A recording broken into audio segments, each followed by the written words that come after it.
Salam sejahtera, terima kasih kenal bersama dengan saya di Nazili Unity Channel. Semalam kita dikejutkan dengan kenyataan daripada Cikgu Bad yang kononnya dia kata dia dihalang berjumpa dengan Abang Belon. Kembali tular di media sosial, ada pula satu rakaman video pendek yang menunjukkan Cikgu Bad cuba mengaitkan insiden Abang Belon dengan perkara politik pula. Sehingga netizen mula meluat. Netizen mula persoalkan, apa kaitan politik dengan DBKL sehingga itu pun nak ditunggang juga oleh Cikgu Bad. Ada juga yang menasihati Cikgu Bad, ingat semula baru-baru ini sudah beberapa orang pemimpin daripada Perikatan Nasional disaman kerana mengeluarkan fitnah, berunsur fitnah. Jangan sampai Cikgu Bad terlalu gairah nak menunggang isu Abang Belon sampai pula disaman 100 juta karena mereka. Ini kamu boleh lihat dalam mana-mana media sosial sekarang, rakaman video Cikgu Bad cuba mengulas isu Abang Belon sehingga mengaitkan dengan beberapa isu politik dan mengaitkan juga dengan parti-parti politik. Saudara-saudara sekalian, itu cerita tentang Cikgu Bad yang mungkin berkemungkinan akan kena saman pula oleh DBKL. Ingat, DBKL pun bukan boleh berdiam diri saja. DBKL pun perlu mempertahankan diri. Silap-silap hari bulan, Cikgu Bad boleh bermasalah besar selepas ini kalau dia terciduk, tersalah cakap ataupun mengeluarkan satu kenyataan yang berunsur fitnah. Hari ini pula, kita dikejutkan dengan kenyataan kabar angin. Kononnya Abang Belon adalah bukan warga negara, tetapi kenyataan itu sudah dijawab. Abang Belon kata dia daripada Pahang, dia rakyat Malaysia dan dia sah orang Malaysia. Dan yang menjadi tular juga di media sosial ialah dakwaan kononnya Abang Belon menipu. Ada yang kata, betulkah Abang Belon ni patah tulang rusuk ke atau patah tulang belakang, kata mereka. Kerana bila dilihat dalam gambar-gambar yang tersebar luas berjumpa dengan pemimpin-pemimpin politik, mereka kata kelihatannya macam tak patah pula, kata mereka. Tapi kita rasalah kan Abang Belon mungkin memang kesakitan, cuma tak pastilah sejauh mana seriusnya patah tulang belakang itu. Hanya doktor yang tahu. Tunggulah apa yang boleh disampaikan oleh doktor. Baiklah, yang menjadi isu hari ini ialah apabila Dr. Akmal Saleh mengucapkan terima kasih kepada DBKL tentang tindakan DBKL sudah menggantung 3 orang penguatkuasa yang dipercayai mengasari Abang Belon. Dr. Akmal berpuas hati dengan tindakan itu. Tetapi Dr. Akmal kata tindakan mahkamah tetap diteruskan. Inilah isu yang sekarang ini netizen cuba menasihati Abang Belon. Kata mereka, Abang Belon kena berhati-hati. Jangan sampai beliau terperangkap dalam dunia politik. Jangan sampai Abang Belon jadi bahan dalam dunia politik pula, kata mereka. Orang politik ni apa saja dia akan guna untuk kebaikan politik. Bukan sekadar Akmal Saleh, bukan sekadar Cikgu Bad, tapi semua orang yang berkepentingan akan menggunakan isu ini. Itu sebabnya netizen menasihati Abang Belon hati-hati. Pertama, kata mereka kalau nak melihat pada isu ini, kata mereka kalau DBKL dah sanggup menanggung kos rawatan, sudah banyak bantuan-bantuan yang mencurah-curah rezeki kepada Abang Belon, dan 3 pegawai yang terlibat dipercaya mengasari Abang Belon itu pun sudah diberi tindakan, direhatkan. Apalagi sebenarnya yang mereka mahu. Kerana tindakan membawa isu ini ke mahkamah bukan satu tindakan yang mudah. Mungkin Abang Belon tak tahu apa-apa tentang prosedur di mahkamah. Abang Belon kena tahu, kalau masuk mahkamah, kosnya itu bukan murah. Bukan murah. Para peguam yang terlibat ini Mereka sengaja mau ambil isu ini. Kenapa? Mereka mereka ni nak bantu. Tapi biasalah, peguam ni nak cari isu. Peguam ni nak cari yang namanya kes. Kalau tak ada kes, tak adalah kerja mereka kan.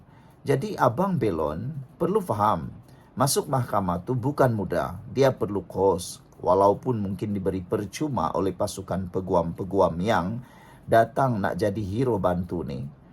Tapi bukan semuanya mudah.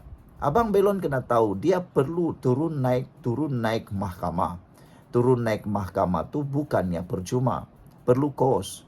Sudah turun naik mahkamah, yang dilawan oleh Abang Belon ini bukan orang biasa. Ini DBKL, Dewan Bandaraya Kuala Lumpur, yang juga punya pasukan peguam yang bukan calang-calang. Pasukan peguamnya pun hebat-hebat. Jadi nak menang atau kalah belum tentu. Pertama. Kedua, kalau dia menang pun sama juga ceritanya panjang. Kerana di BKL boleh merayu sehinggalah ke Mahkamah Persekutuan. Kalau begitu berlaku, Abang Belon akan lebih terganggu hidupnya. Itu yang Abang Belon kena tahu. Itu sebab ada nasihat daripada netizen, kata mereka, selesai sajalah secara aman. Tak payahlah ikut nasihat-nasihat ahli politik ni yang nak masuk sampai mahkamah. Kata mereka, karena Abang Belon mungkin tak tahu apa-apa tentang prosedur mahkamah yang menjerihkan. Nanti las-las mohon maaf pula. Itulah yang ditakuti oleh para netizen. Mereka nasihati Abang Belon, sudahlah. Mereka kata terima saja perdamaian daripada DBKL. Jangan sampai bawa lagi ke mahkamah, kata mereka. Yang kedua, itu yang pertama tadi. Belum tentu akan selesai mudah kerana mahkamahnya terlampau panjang dan belum tentu menang. Kalau Abang Belon menang, bagus. Tapi kalau dia kalah, macam mana? Adakah akan merayu lagi sampai ke Mahkamah Persekutuan? Itu pertama. Yang kedua, membawa isu ini sehingga ke mahkamah akan menelanjangkan segala hal. Semua perkara akan ditelanjangkan. Tiada satu pun yang akan tertutup. Jadi, bagus kalau perkara ini diselesaikan begitu saja secara damai di luar mahkamah.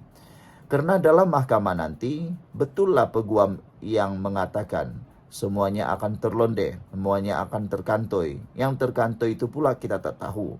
Adakah penguatkuasa ini yang akan terkantoi ataukah Abang Belon itu yang pula yang akan terkantoi? Karena dalam isu ini, DBKL dah bagi tahu mereka dah beri amaran 3 kali. Tapi Abang Belon kata dia tak pernah terima amaran. Jadi perkara-perkara seperti itulah yang mungkin akan terkantoi di mahkamah nanti. Silap-silap hari bulan, nanti kalau terkantoi pula silapnya nanti, Abang Belon yang sekarang ini dah jadi hero, nanti pula kalau ada benda yang terbongkar di mahkamah, dia mungkin tak boleh jadi hero lagi. Jadi kata netizen, bagus terima sajalah perdamaian dengan DBKL, tak perlu bawa ke mahkamah, kata mereka. Itu antara isu yang netizen cuba nasihati Abang Belon. Kata mereka, jangan terpengaruh sangat dengan pembawaan ahli-ahli politik ini yang cuba menunggang kamu, kata mereka. Cukup sudah, terlalu banyak sudah bantuan yang diterima dan rezeki pun dah melimpah-limpah. Jadi lebih baik berdamai sajalah, kata mereka. Baik, yang ketiga, semua laporan polis akan dibawa ke mahkamah. Laporan-laporan, dokumen-dokumen, data-data dan silap-silap hari bulan. Ada rakaman-rakaman video yang kita tak pernah lihat yang mungkin tersimpan. Manalah tahu kan, penguatkuasa pun ada rakaman video yang menyebelahi mereka. Jadi itu pun akan dibawa ke mahkamah jika kes ini ke mahkamah. Dan yang lebih lagi ialah laporan kesihatan terkini Abang Belon. Tentunya sekarang ini itu semua sulit. Doktor mungkin tidak mendedahkannya. Laporan X-ray, laporan-laporan berkaitan kesihatan Abang Belon, mungkin kita tak pernah tahu. Tapi tak lama lagi kalau isu ini dibawa ke mahkamah, sudah tentu semuanya akan terlerai dan semuanya akan diketahui. Jadi isunya hari ini, Abang Elon kena berhati-hatilah. Jangan sampai jadi bahan, jangan sampai jadi alat. Alatnya pula bukan untuk apa? Untuk kepentingan ahli politik semata-mata. Kita bersimpati dengan Abang Belon atas apa yang menimpa beliau. Dan semestinya sebagai rakyat Malaysia, kita menyokong usaha rakyat Malaysia mencari nafkah di negara sendiri. Walau apapun caranya, yang penting halal lah kan. Dan sudah diberitahu oleh DBKL, bahkan Setiausaha Politik Anwar Ibrahim sudah berjanji akan membantu Abang Belon sampai dia dapat lesen berniaga. Jadi itulah, ulang semula lah. Apalagi yang Akmal Saleh nak sebenarnya. Dia kata kita nak menuntut keadilan untuk Abang Belon. Persoalan netizen ialah apa maksud keadilan untuk Abang Belon buat bagi Akmal Saleh. Yang pertama, DBKL dah bantu, dah berjanji menanggung semua kos perubatan. Bahkan pegawai pun dah digantung tugas, direhatkan. Apalagi yang Akmal Saleh nak. Kalau dia nak dibayar kos ataupun ganti rugi daripada DBKL kan dah dikatakan bayar nih. Jadi apalagi yang Akmal Saleh nak. Dan semalam pun Cikgu Bad pun bersama dengan peguam pejuang pun cuba juga nak menggunakan isu ini. Konon nak bantu pula dalam pasukan peguam. Jadi Cikgu Bad pun nak tanya jugalah, apalagi yang mereka nak bantu Abang Belon ini. Semua dah bantu. Semua orang dah melakukan bahagian yang penting. Jadi, apa pendapat kamu pula? Patutkah Abang Belon meneruskan tindakan di mahkamah untuk menyenangkan hati ramai orang? Ataukah cukup sudah beliau patut berdamai dengan DBKL? Kerana lebih baik berdamailah. Jangan panjangkan isu yang sepatutnya mudah itu. Abang Belon pun kena tahu dia berniaga tanpa lesen. Silap-silap hari bulan, kalau kes ini ke mahkamah, dia bukan saja tak boleh menang, tapi mungkin akan disaman pula. Samannya apa? Saman kerana tidak berniaga secara tidak berlesen. Itu sudah confirm lah.